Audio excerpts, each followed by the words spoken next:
Everybody.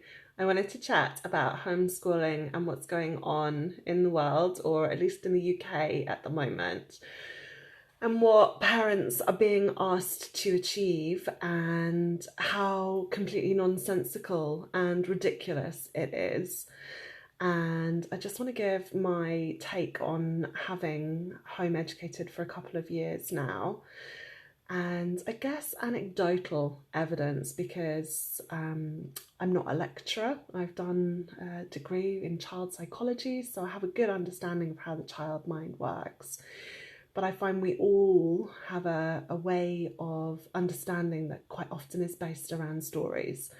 So I want to talk about a few examples that I've come across personally, and also some stories that I've heard from friends or clients or people, in fact, through my husband's work. You know, everybody is talking about homeschooling at the moment, and it's just too much, okay? And that's my main message. It is too much, and it just needs to stop now, because nobody chose to homeschool, okay?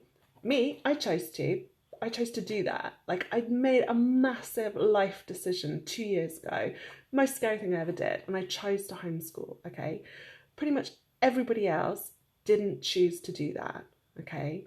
So forcing them to educate their kids is just pure craziness, okay? Pure craziness. And I think what we need to understand is that it's just too much for people to do in the way they're being told to do it. So I was on a Zoom work Christmas dinner the other day for my husband, and there was a lady on there who had home educated.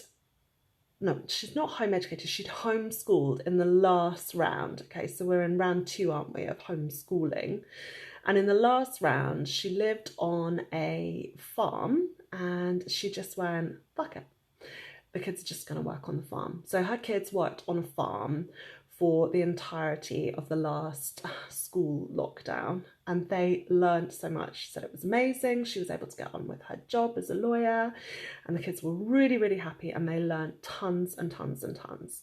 This time round, I don't know the exact rules and regulations, but as I understand it, kids are having to receive an education from the school. And so we have this ridiculous thing where there are not enough devices to go around, there's not enough Wi-Fi to share all these lessons, and parents who are working full-time are being asked to supervise that entire process. Now, I know people who are parents who don't work full-time who are massively struggling with this, and I know people who are parents who do work full-time who are massively struggling with this.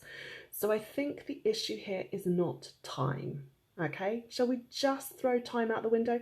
It's not time. What it is the control that we are being asked to apply to the education situation.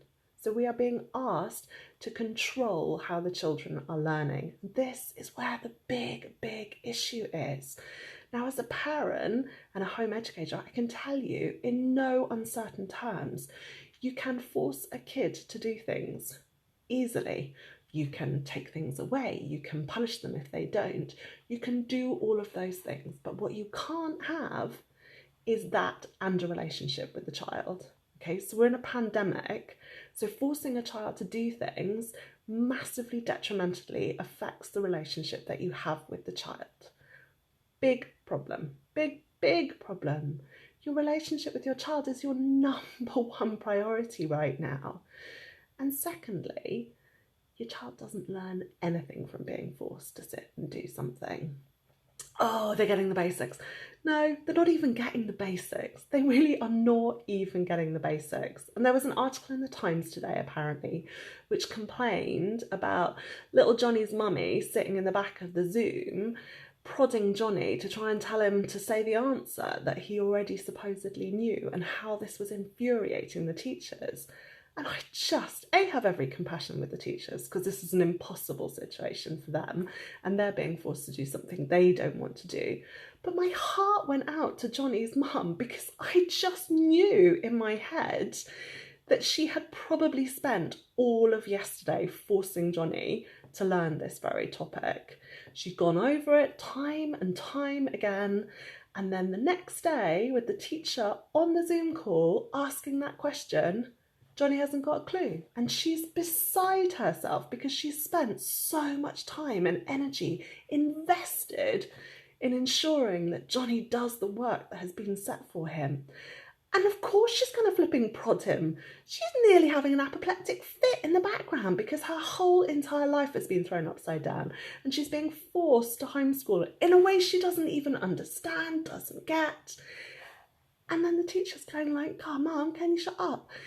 So there was a post from somebody I know, and she posted that she'd figured this whole homeschooling and having a career out. And I was like, brilliant, I wonder what she's doing. She said, "I'm just leaving the kids up to do it themselves. I'm not getting involved at all. They can do whatever they want." And she said she was really lucky. She had a career now whereby her employers were absolutely fine with her kids wandering in Zoom calls and asking questions. And she just happily answered them. And then the kids went off again and they got on with their own thing. But what shocked me most was the responses to this post. Everybody was like, "Yeah, go this girl, that's great." But at the same time, they were like, yeah. Oh, it will be so funny when you reread this post and wonder how much you'd had to drink when you wrote that. And I was like, what? Since when did we become a society that judges people for leaving their children to get on with it? Oh, it's just craziness. I follow an amazing woman who used to work at an outdoor school and is now pregnant with her third child. And she talked about lazy parenting and how beneficial lazy parenting is in comparison to helicopter parenting. Because in lazy parenting, you as a parent get a moment to yourself where you don't really do anything. You sit nearby to your kids, but you have a moment to reflect and be yourself. And your kids might be climbing a tree, but you know that your kids already know what they can achieve. Like, they know where their risk barrier is. Like, they know that's a step too far, or actually, I'm not going to climb up to the next branch because it doesn't feel safe. So you can just be nearby because, of course, accidents do happen, but you know that your child is climbing within their own capability, rather than standing under the tree going, "Are you sure you should go there? Do you need to? Could you just come down? We've got to go home now," trying to curtail the whole thing because you're so worried and you're trying to control every aspect of it. And that's something that home education, 2 years down the line, I still struggle with. I still want to control the situation. I want to have boxes that are ticked, and it's like a daily struggle for me to get that balance between what society expects and what the children need. And I read the other day, what happens if childhood isn't a massive race? Like, how would that be? The idea that it's not a massive race, it's just a journey. And people can take as long as they need to go along the journey. And I see that with my child. You know, I can sit with my youngest child for hours if I want to, trying to get them to do multiplication. And at no point are they interested. And yet, apropos nothing, they can be sat at the table eating lunch and say, "What is 3 times 7? And then they'll work out the answer, or someone will give them the answer, and they'll go, so I have 21 meals a week. Yes. So finally, that clarity moment, okay, that's a clarity moment. That's a big, oh, now I understand why multiplication is relevant in my life, because I wanted to be able to do that sum myself. So now I have a reason for being interested in multiplication. The rest of the years that you've been trying to force it down my throat, I'm just not interested." So I guess what I am trying to say is that it's not okay what's happening right now, and that your main priority is to look after your relationship with your child. And if you are struggling in any way, if you are, and these are signs that you're struggling, locking yourself in the loo, you're definitely struggling.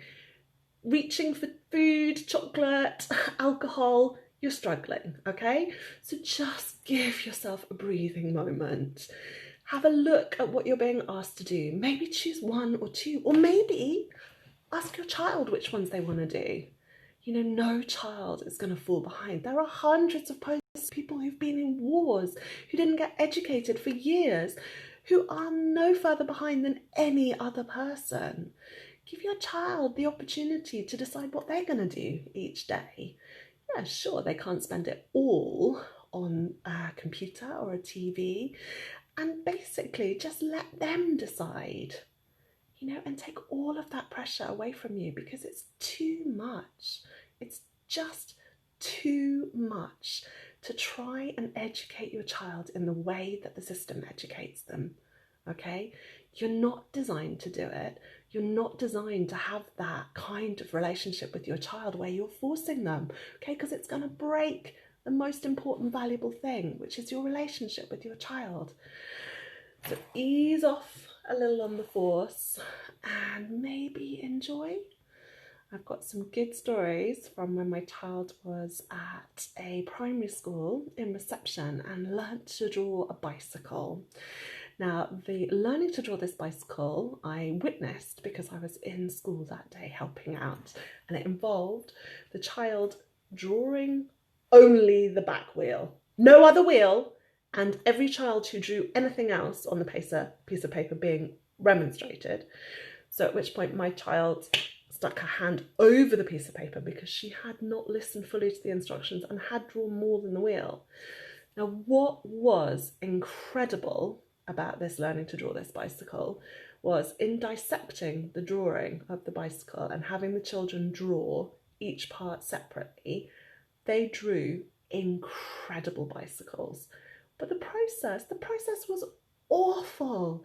And if any child ever wanted to draw again after that, I can't believe it. My child certainly didn't.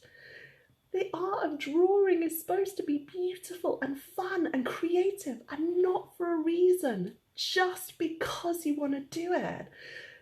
Yeah, you can create some amazing things to show people about what your child can achieve when you force every aspect of it. But is that really what we want? Is it really? I'm going to leave you to decide what you think on that.